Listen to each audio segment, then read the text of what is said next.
Welcome everybody. So now that I've got my last signature stitched, I'm in that last hole, I'm going to show you how to add on the back cover. So you still want to loop through the previous signature on this to create that little loop right there. But now we're going to add on the back cover. So I'm going to create a little space like this so I can drop my needle down through the top of the cover, pull it all the way through, and just like before, since there's space here, I'm just going to pull it around this way.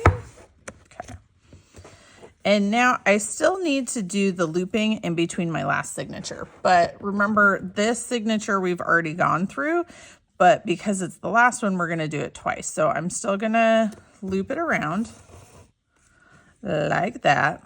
And then I'm gonna shove all this extra stuff out of the way. And I'm gonna take my needle and I'm gonna go in through the side.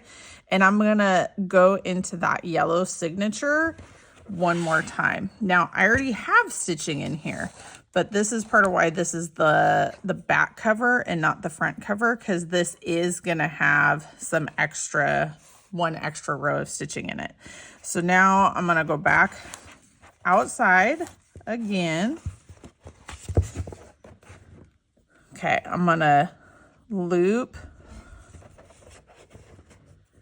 down through the cover. And I'm gonna come around the outside like that. I'm gonna go in between the yellow and pink again.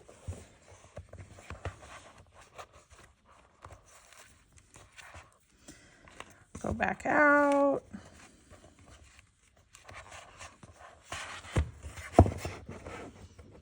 I'm gonna go inside the yellow again. So I'm gonna go in from the side to kind of shove all that stuff out of the way. And remember, we have already gone inside this one. So we're gonna have the two lengths of string. Okay, just check it real quick. Now the rest of them are the same. So you do if you're on the inside, then you go outside. If you're on the outside, then you're going back inside. But you're just looping the string through the cover before you do each one of those.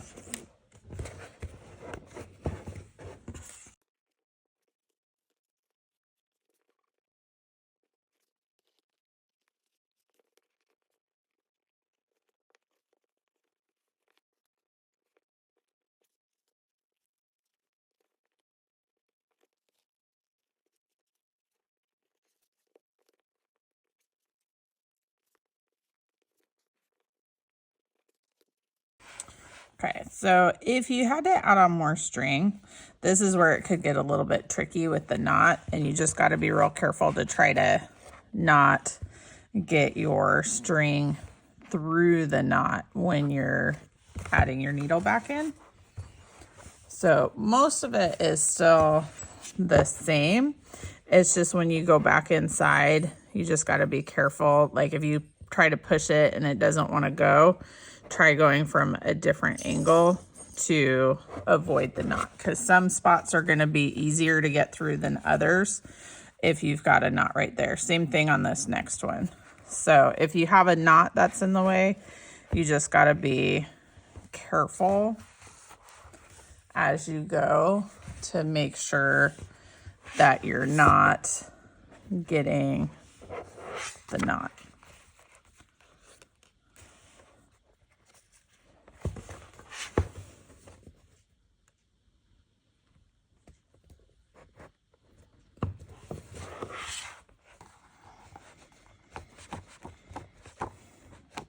And it can be like, so if I went through that knot, which I just did, if I did go through the knot, it can be really hard to get your needle through there. So you might want to adjust where your needle is going, because it'll be really hard to get the string to come all the way through if it's through the knot. Okay. Now my string's getting really short, but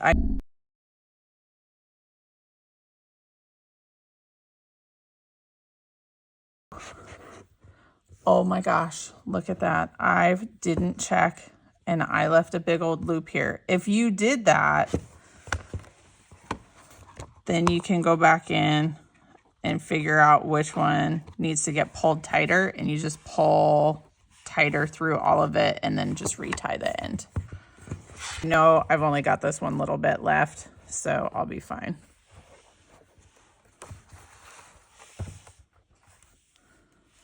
Okay.